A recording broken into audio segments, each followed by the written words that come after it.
everybody, and welcome to This Week in X, presented by Crushing Comics. We are here to talk about an all-new #1 X-Men comic this week, the week of the 17th of February, 2021, and that is X-Men Legends #1. Now, this is an unusual entry into the X-line because it is a totally retcon story. It is not set in the present day, and it is set to extend some past continuity of a plot thread that has been dropped. So this is going to necessitate an amount of very specific past X-Men spoilers to discuss. So we just want you to come into with that full warning. We have two bits of business to talk about before we can get into lightning rounding and cross-talking in our discussion. The first is that this was drawn by Brett Booth, and I just want to point everybody out to a discussion that we had when we introduced Booth's art on X-Men issue 17. He has, over the course of the past decade, engaged in some misogynistic harassment on Twitter, in some anti-Semitic and Islamophobic language online, on Twitter and on his blog. And we cover everything X-Men, but we think it's worth pointing these things out so you can go and have that information for yourself. And if you want to see the full discussion, please head back to our X-Men 17 discussion and you can see our full disclaimer there. The other thing is, this is set at a very specific time after some very specific past X-Men events. And I think we've got to set the stage for that before we talk about this issue. Now, we get a delightful editorial comment at the beginning of the issue that this is set sometime after X-Men #39. It's not set directly after X-Men 39. We're going to get to that in a second. So why is it after X-Men 39? Well, Adam X, who's the feature player in this issue, for a long time was thought to be the additional Summers brother. But to get to that, we have to talk about why did everybody think there was a Summers brother before we ever got to Vulcan. And to get to that, you have to read X-Men 1991, #23. This is one of my favorite X-Men issues of all time. It's one of the best Mr. Sinister issues of all time. And Scott has a confrontation with Mr. Sinister where Sinister reveals a lot, including his involvement with the Legacy virus, and also that there might be another Summers brother, to which Scott says, "What?" And Mr. Sinister says, "What?" And you can never tell if Mr. Sinister revealed it on purpose or not. It is the best Mr. Sinister scene, and it totally works with this new funny Mr. Sinister that we have now, which is why I think I love it so much, like, because it's silly. So you have to read X-Men 1991 #23. It's on Marvel Unlimited. You can go get it for $1 or $2. Like, just read it. So then the other thing is that X-Men 1991 #39 is a whole issue feature for Adam X. Adam X had been introduced as one of these characters in the annuals, where they introduced a new character in every annual, and they came with a trading card of that character polybagged with the annual. I had them all, and apparently trading cards right now are a really big thing. Maybe I got to get them on eBay. I don't know. Tyler, did you have it? Yes, I do. He had it too. Okay. But most of those characters just went right into the trash bin. But this particular character actually stuck around because Fabian Nicieza, who had created him, created this potential for him to be the other Summers brother. He was somehow involved with the Shi'ar. He somehow had a connection with the X-Men. And that was a lot revealed in X-Men 1991 #39, where just by total coincidence, Adam X happens to find Scott's grandfather, who has crashed his plane, and he saves him from the snowy fields of Alaska, brings him to a hospital, and then Jean has a moment. This is just for Fariha. Jean has a moment with him that's just like Jean's moment with Corsair in the McCran crystal way back in Uncanny X-Men, what is it, 106, 107, where she's like, "You seem awfully familiar." And then in another callback to early X-Men, we see that Eric the Red is watching it only because his hand is at the controls of a video screen. And then we pull back to another panel, and Mr. Sinister is watching Eric the Red watching this moment. Throwbacks. So now, why does this not just happen the next day, which seems like it makes sense? Because it also refers to one further issue, which is Captain Marvel by Peter David, #3, which is another of the very few places that Adam X pops up that deals with Adam X and some Shi'ar nonsense as well. So this did not happen right before Age of Apocalypse, as is hinted by that editorial box for X-Men 39, because that is right before Legion Quest, right before Age of Apocalypse, because we also needed Captain Marvel #3, I think, to have occurred. Yeah. So now you know why Fabian Nicieza is even writing this issue. Yeah. And now that you've got some context, and I made sure to share all those pages in the group chat so we could be ready. Now we're going to do the lightning round, starting with Tyler. I mean, it is a very, very nostalgic trip back to the 90s. I mean, Nicieza, he did not appear to have missed a bit. Like, it's just as if he has been writing X-Men all along, and it's like, oh yeah, I stopped writing X-Men for 20 years, and I'm writing another issue, and it just fits right in. And then the art is straight from that era. It just feels really, really right for me. I mean, do I like it? I am not very sure because, I have not read these stories for like over 20 years. But does it feel like it is a 90s comics? Absolutely. Fariha. So when I when I kind of kicking and screaming read it, I was like, by the end, like, before I die, I will have read every X-Men issue, because now on top of like the Claremont's issues, now I have to read 90s X-Men issue, and I'm like, oh, please make it stop. But it seems like, the Summers wants to be like the Guthries, so that there's like thousands of Summers, they're just all over the place now, and they're just popping up. Yeah, it seems like it's like that. But I do want to say, though, the sinister panels that Peter's talking about, even if you don't go and look at them for the dialogues and stuff, go there for the cape, because my God, it's the cape, best sinister plumage of all time.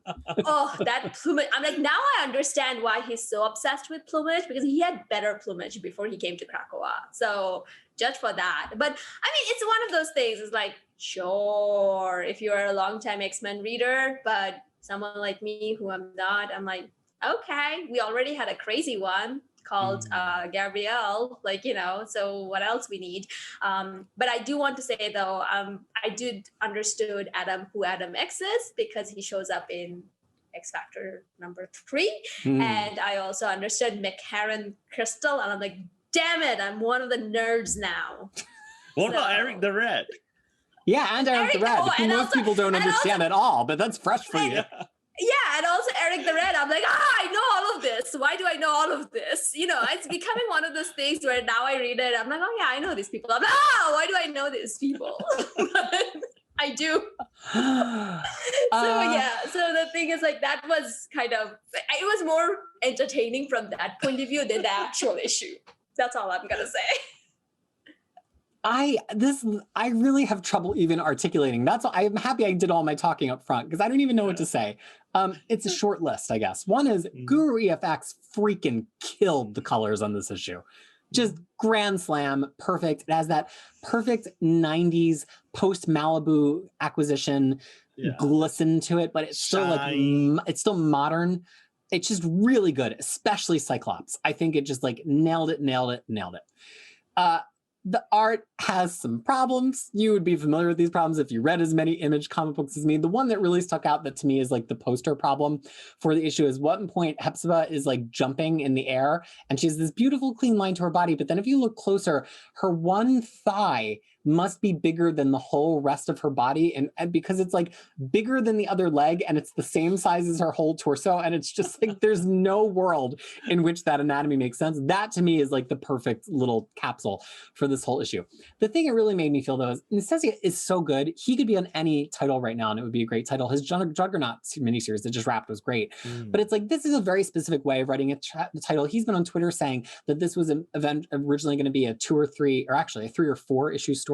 And he had to squeeze it a little bit to get down to 55 pages. But even still, this was the way that comics were in that mid-90s X-Men run. It was like 2 issues. It was never an arc. There was no such thing as a 6-issue arc of anything. And a lot of issues were just 2. Set up, knockdown, set up, knockdown, set up, knockdown, with one little subplot that would kind of carry you into the next thing. So I think it does feel kind of weird to read now, because you realize how much of that is like empty calories and just kind of like, I always called it rubber banding.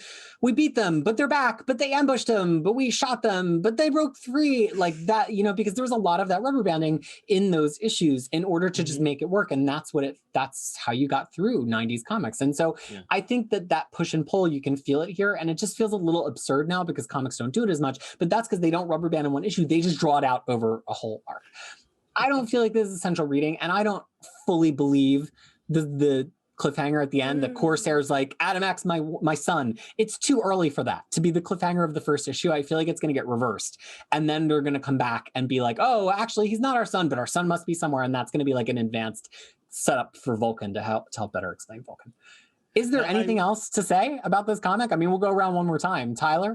I mean, Adam X is immune to Cyclops and Alex powers. And Alex and Scott is immune to Adam X powers.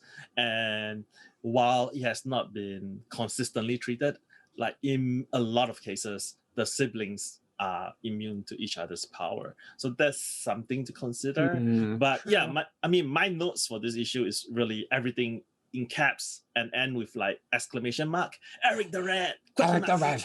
exclamation, Shia, exclamation, Starjammers, exclamation, and Summers, exclamation, and that is really the issue, right? I mean, it's the issue and the issue. Big and big, and just explosive, and it is very nice. It is very, very nice. Yeah, they're pandering specifically to Tyler, I think is what you should be getting from this conversation. There is enough abs to be tapped. Yeah, and not Hepzibah is the only female character with a line in this whole issue too. Exactly. Yeah. Fariha, is there anything else to add? I mean, I don't know. I mean, is it like, what are they gonna? I mean, are they gonna retcon everything? And is it being ordered by Hickman to do all of this so that he can write his story better? And then, you know, if he is the brother, maybe it will be better if he's the brother, and then Cyclops just runs off to Mojoverse and we never see him again. You know what? Sold. Yeah, let's do that. No, but what happens in Mojoverse stays in Mojoverse, as we know. Because Shatterstar is there and Richter does not know he's there. Oh boy, we're really sour. Why all of Twitter are really sour. Why must you remind me that? You know, it's just cut by 1,000 paper cuts every time I think about Shatterstar. But anyway, yeah. So. I mean, there's a proud history of this. We're reading in our Epic X-Men reread, we're reading classic X-Men stories by Claremont that he inserts into the past. And sometimes they're revelatory and we're in love with them. And sometimes they're dumb and we're like, we're going to ignore that. And that's generally how these retcon stories go, unless it's like Deadly Genesis, where it's built up to be an event by itself and you know it's going to last. So I guess my question is like, can anything so important really happen here that's going to be lasting, that we're going to say you had to read X-Men Legends 1 and 2 for years to come? I sincerely doubt that personally. Yeah. I do think there's a couple interesting beats in here, though, that Nastasia sneaks in. One is a bit prescient, you know, this Shi'ar grandparent grandparent napping of Scott's grandparents, which ties to the Shi'ar much later coming back to kill the entire Grey family in End of Greys, one of the roughest issues of X-Men to ever read. And the other thing is just... and it only happens in a span of like what, 60 seconds or something like that. So it's hard. It's really hard to read. Oh my God.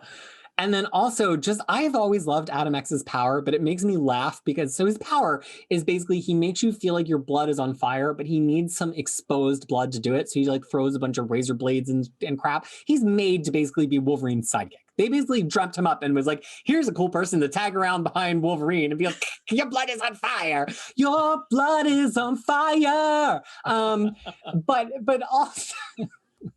Which also is like, how 90s is that, right? Like, It's like he's got blades, but he doesn't even need the blade because he's Bloodstorm, right? How many of those names did they go through for him that they're like, God damn it, Leafield has already trademarked these all. And so they just decided to call him Adam X. I have so many jokes that I've been saving for so long. I think is my point here. But like his costumes is full of blades. Like even his shoulder like, pad touch is like me. blades. Touch all of these blades. He is a Summer Brothers because if he has that kind of weird thing, you know, that's what But also, let's just think about it for a second. Like, it's kind of a cool power, the idea that your blood is like conductive to a degree, and that if you are bleeding, that he kind of makes it feel so much worse, that he needs an entry into your body, you know? I mean, does he do really well with people with gingivitis? Is he looking for people with weak gums? You know, like what are his other ways in, right? I'm just thinking about like, how else can he expose blood cells so that he can... I want to make like, a very do you terrible... pick your nails? That's sad for you, because your blood is on. And... Yeah, but I wanted to make a very terrible joke, but I will Please stop. Stop! No! Somebody stop me! No! Carry on. You don't want to hear my joke. Wait.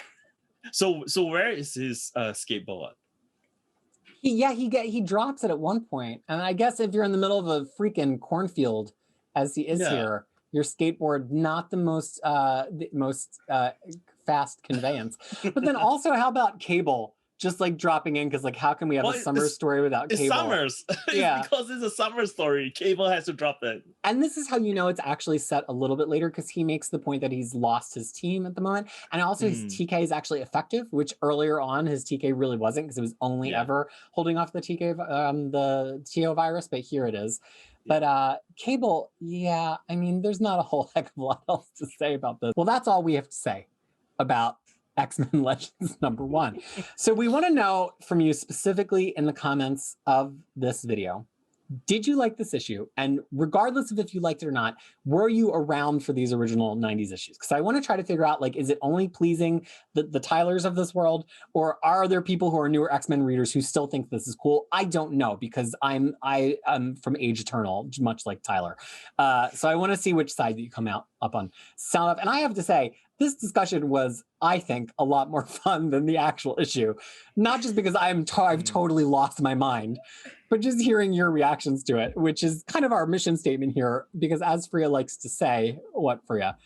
X-Men is better when it's read together. Yeah, especially when it's about more new members of the Summers family. So thank you so much for joining us for this discussion, and we hope you'll be here for more. We've talked about the other issues of X-Men, which with much, much more serious comportment of ourselves on the other episodes on our channel this week. So please come back and join us for more This Week in X.